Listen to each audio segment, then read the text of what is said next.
In one of my recent videos, I was extolling some of the benefits of drinking coffee.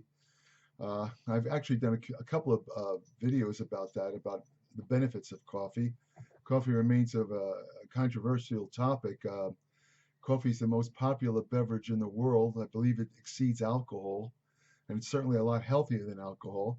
However, in this particular video, somebody left a comment in the comment section under the video asking me the question, what about the pesticides in coffee? And I actually, this made kind of as an eye opener to me because I never thought about it. Because I drink coffee every day, as I'm sure a lot of people viewing this do. And it's a salient issue. I mean, are we drinking a bunch of pesticides that's going to kind of knock out all the health benefits attributed to coffee? We can all get cancer or heart disease or whatever because of these chemicals that are supposedly in coffee. I mean, if you go on the Google and do a search for coffee and pesticides, you'll find a lot of articles arguing that coffee is just absolutely infested with pesticides. They point out that coffee crops are the third most heavily sprayed crops in the world in regard to pesticides and other chemicals. But and all of these, if you read all the way to the end of these articles, they all say the same thing: buy organic coffee. And it turns out that these articles are actually kind of like shill articles by companies that sell organic coffee, that what leads you to believe that, if you're going to drink coffee, organic is the only way to go because it doesn't have any pesticides. Now, to a certain extent, that's true, but organic coffee has its own problems, has things such as mycotoxins, other things that has the same toxic. If you check my video on oats, Araxin A, I believe it's called. It's a certain type of kind of a toxin that's found in certain grains that also exists in organic coffee. So organic coffee is not perfect either. But let's talk about the pesticides in coffee. Is it true? Is it true that drinking coffee is giving you all these pesticides? First of all, let me just quickly reiterate real fast some of the health benefits. Why do we drink coffee in the first place? Well, for one thing, the most common reason, if it's anybody working out, is it enhances your training intensity. It lowers feelings of fatigue. It does this by inhibiting or blocking a chemical in the brain called adenosine, which has a relaxing and sleep-inducing effect. Caffeine is structurally similar to adenosine. It can occupy adenosine receptors in the brain, blocking adenosine from acting in the brain and kind of making you tired and sleepy. By doing so, caffeine imparts a stimulation effect. That's one benefit. Another, of course, even if you're not working out, coffee increases cognition and alertness. In fact, the cheapest and the easiest smart nutrient combination is a combination of caffeine with L-theanine. L-theanine is an amino acid found in tea. Theanine has a kind of relaxing effect. It doesn't put you to sleep, doesn't knock you out, but it does take the edge off the stimulation effect offered by caffeine. So if you combine caffeine with theanine, you get all the mental focus benefits of caffeine without the edginess, without the extreme jitteriness. So as a consequence, it makes you have a very clear focus and thinking ability. Some studies indicate that drinking coffee reduces incidence of Alzheimer's, Parkinson's, degenerative brain diseases. It lowers the risk of diabetes anywhere from 42 to 52%, depending on which study you look at. Researchers followed 508,747 men and women between the ages of 20 and 79 and found a connection between drinking filtered coffee and lower mortality rates than both drinking unfiltered coffee and not drinking coffee at all. And this was published in a study in the April 2020 issue of the European Journal of Preventive Cardiology. Simply put, drinking coffee seems to extend lifespan. It actually helps you live longer because of a lot of the protective elements in coffee, not necessarily caffeine, but also these polyphenol antioxidant compounds. Indeed, coffee is the most commonly consumed antioxidant by most people. A lot of people don't take vitamins and mineral antioxidants, but they do drink coffee, and some of the antioxidants in coffee are quite potent. For example, the chlorogenic acid in coffee is an antioxidant. It's also found in certain fruits and vegetables. Chlorogenic acid is associated with a lower incidence of breast cancer among older women, according to a June 2020 study in the Journal of the American Academy of Nutrition and Dietetics. Drinking between 1 to 5 cups of coffee a day is linked to a lower likelihood of death due to cardiovascular diseases, neurological diseases, or suicide, according to a November 2015 study published in the journal Circulation, which tracked over 200,000 people. Again, a lot of this is due to the rich natural antioxidant compounds found in coffee. Recent findings that indicate that the caffeine in a cup of coffee may also help to stimulate what's known as brown adipose tissue, or BAT. This is a special kind of thermogenic fat tissue that it's actually called brown adipose because it's kind of reddish color. There's also a beige color, beige adipose tissue, which is in between red and white. White adipose tissue is your normal fat tissue. The brown adipose tissue has a greater blood circulation and also has a thermogenic effect that tends to turn food calories into heat. So the calories don't stay on you, are not converted into fat, rather they're burned up. It's called a feudal energy cycle.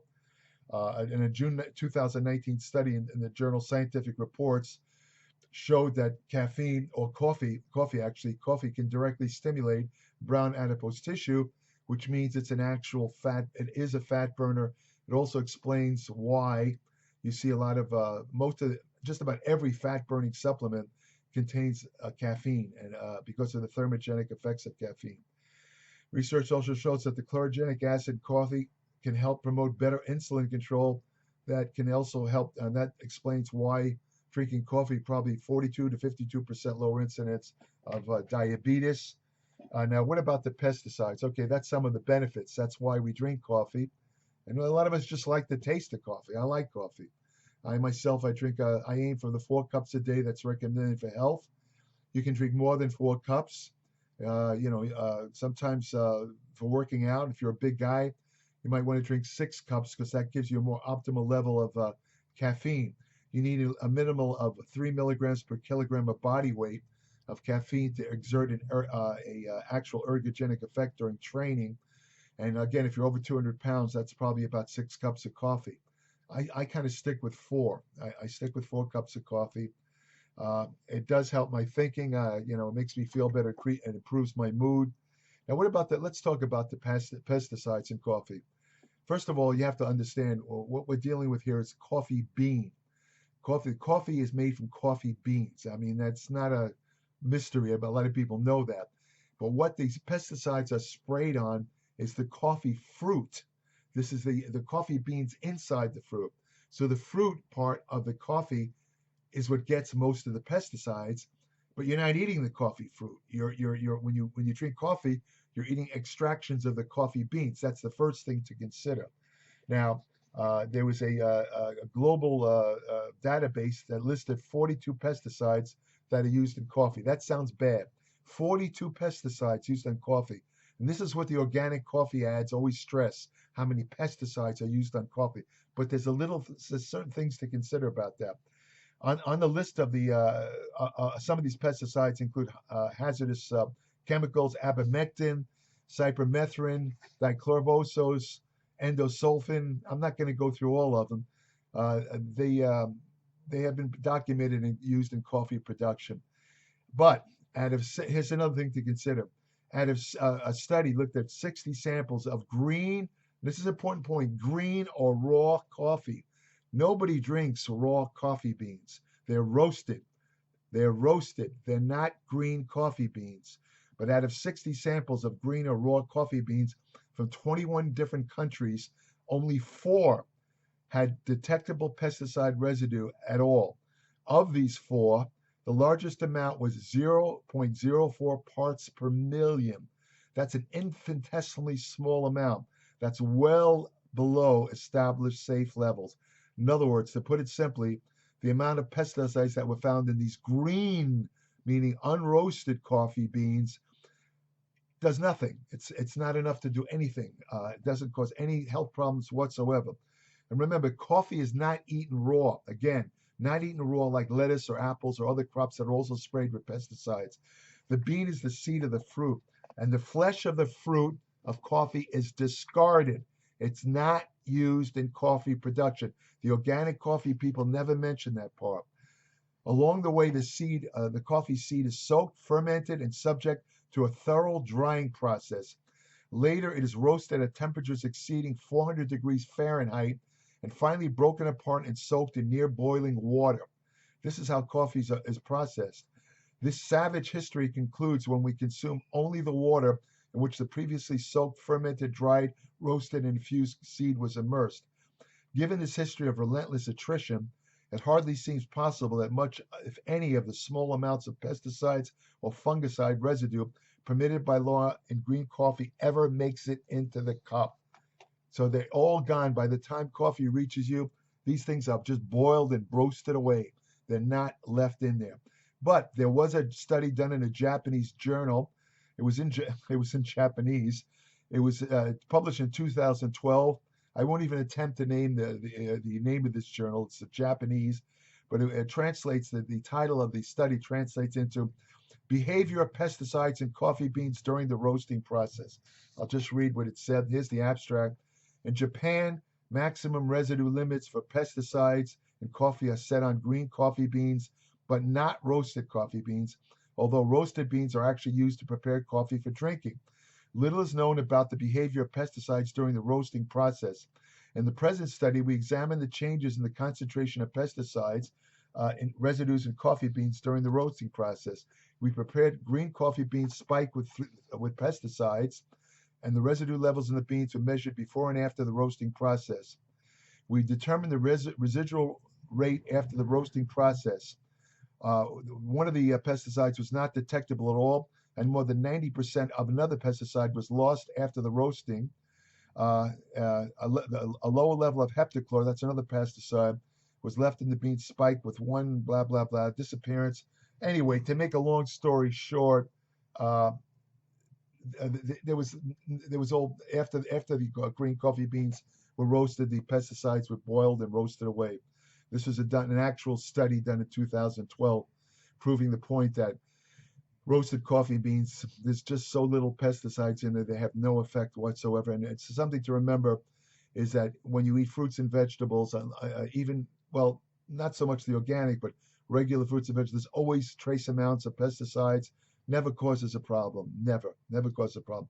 Another issue of coffee is the stuff called acrylamide. Let me make sure I pronounce it. Acrylamide. Acrylamide. A little hard to pronounce. This turns out in stuff like French fries, and it's thought to be a carcinogen. It's produced when amino acids and sugars of food are heated. It produces stuff called acrylamide. A 2013 study analyzed 42 samples of coffee, including 11 instant coffees and 3 coffee substitutes made from grain. They found instant coffee to have 100% more acrylamide than fresh roasted coffee, while coffee substitutes, and a lot of people use these grains coffee substitutes thinking they're healthier, it had 300% more acrylamide than regular roasted coffee. They also noted that acrylamide levels peak early in the heating process and then decline, just like the pesticides. So lighter colored coffee beans have more acrylamide than darker ones that are roasted longer. According to biochemist Bruce Ames, there's 21 known carcinogens found in coffee. Now it sounds bad, doesn't it? I mean, 21 known carcinogens. Right away, that might stop and give you pause. Wait a minute. If there's 21 carcinogens in coffee, maybe I shouldn't drink this, right? Well, the problem is that, the carcinogens are in trace amounts. If you have a normally functioning liver and kidneys, the body just breaks down these carcinogens. It's what's called phase 1 metabolism in the liver.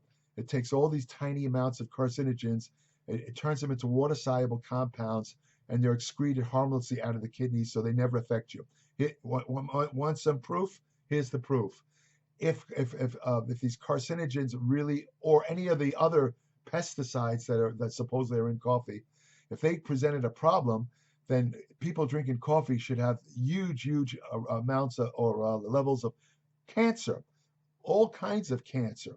However, what the studies show is, if anything, Drinking coffee acts as a cancer preventative. It helps prevent numerous kinds of cancer: colon cancer, breast cancer, prostate cancer. All of these cancers are prevented by drinking coffee. This clearly indicates that any of the trace carcinogens that are found in coffee are meaningless, and they're easily broken down in the liver and excreted. They have no effect whatsoever. So what's the bottom line? Here, the answer to the question, are pesticides in coffee a problem? No, absolutely not. They are not. Again, most of them are completely boiled and roasted away. And this applies. The organic coffee companies, I'm not saying organic coffee is bad by any means. Don't get me wrong. If you're worried about all this, and go ahead, drink organic coffee. It's about 3 times more money or more than that than regular coffee. But if you feel more comfortable, then be my guest. However, these organic coffee articles that you'll see on the internet, they're kind of deceptive, because the studies they quote as far as the pesticides in coffee are referring to green, unroasted coffee beans, which have no relation to the roasted beans that are used in commercial coffee. So they're very deceptive. They're trying to make you buy their organic coffee. They're not telling you the truth. I am telling you the truth here. Of course, I have no interest in any coffee company, so I have no axe to grind. And as with my Applied Metabolic newsletter, I tell only the 100% truth. I'm not associated with any company, and I'm not trying to sell anything but information in my newsletter. So that's about it. Don't worry about coffee. I'm going to continue to drink my 4 cups a day, and that's the answer. If you want more information about nutrition, exercise science, supplements, which ones work, which ones don't, fat loss techniques that work, and which ones fat loss techniques that really work, anti-aging research that you can use today, ergogenic aids, substances which will increase your workout energy, women's health and fitness, hormonal therapy such as testosterone replacement therapy, the FACS, and estrogen therapy for women, nutrition controversies. All of these are covered in my Applied Metabolics newsletter. It's 40 to 50 pages every month. It's like receiving an average ebook every month in the mail. It comes out on the 1st of every month. No ads. It's all evidence-based. Again, I'm not trying to sell you anything. I also include a lot of information, especially related to exercise science, based on my personal experience of over 58 years of actually training in the gym, along with these existing medical body of literature relating to exercise science, and especially relating to bodybuilding exercises and that type of thing, and fitness. So subscribe today. It's www.appliedmetabolics.com. When you subscribe, I'll send you an invitation to join my private Applied Metabolics Facebook page, where every month I put, every day I post new studies, new information on health, fitness, medicine, general health, and other interesting topics. The private Facebook page is only for current subscribers of Applied Metabolics. I have an email portal on my Applied Metabolics webpage. However, this is exclusively for only current subscribers to my Applied Metabolics newsletter, where they could send me short questions related to anything you might have read in the newsletter, or any questions that might pop up. As long as they're short questions and don't require like a 10-page answer, I'll answer them. I don't normally answer unsolicited questions because I only have a certain amount of time. I'd rather devote that time to people who support my work, meaning subscribers of Applied Metabolic newsletters. If you have something where you would require an extensive answer, I'll be happy to do a personal consult. That will require a separate fee, however. That's if you want a greatly extended answer on something, or you want to just ask me a bunch of questions at once. And what else can I say? That's about it. There's other digital publications that cover nutrition and exercise, and they're pretty good, if I say so myself. However, they're not written by professional writers. I have 45 years of professional writing experience. I don't know exactly how many articles. I lost count. It's probably about 9,000 articles I've had published in the last 40 years by now. So I have extensive writing experience. These people have no writing experience other than what they write online. And there's a big difference in the readability of my newsletter versus theirs. Their publications read like kind of medical journals, like they're submitting their doctoral dissertations. It's like wading through mud, very hard to read. I'm into science and I can't get through 2 paragraphs. I can imagine somebody that's not into science trying to read this stuff. It's thick. Let me put it that way. So again, www.appliedmetabolics.com. If you want to have the best friend you'll ever have, go to your local shelter, adopt a dog, and well, I hope everyone has stayed safe through this COVID-19 pandemic. Uh, uh, I think I'm going to write an article in Applied Metabolics. There's a lot of questions about nutritional measures that have been shown to possibly help prevent COVID-19. There's a lot of nonsense that's appeared on the internet about this, a lot of really bad information. So I think I should write an article about that. I'm debating whether I should do it right now because it won't come out till maybe 2 months from now or something like that. But I'm thinking of doing it because it really needs to be told, the true story about how nutrition affects COVID-19. So that's about it. And again, go to your local shelter, adopt a dog, and thank you for listening. And right now, I'm going to go have a cup of coffee. Take